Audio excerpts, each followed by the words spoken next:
How to access display settings on an LG phone. The display settings on your LG phone allow you to customize many settings to change how the display looks and tailor it to suit your needs. To access the display settings, first open Settings on your phone, then tap on Display. The first options you can adjust are the home screen, including wallpaper, icon shapes, how to sort apps, or hide apps, the status bar and navigation bar, and the AOD, or Always On Display, settings.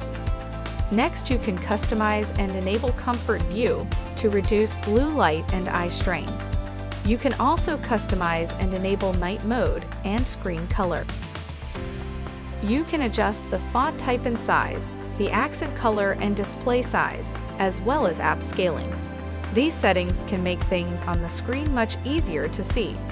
You can adjust the brightness and enable auto brightness, change the screen timeout to save battery life, or give you more time before the screen turns off.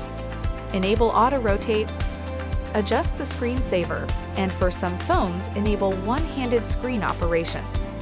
Thank you for choosing LG. We hope you enjoy your phone.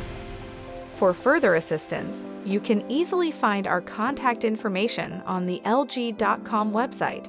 Go to the support menu to ask us more questions.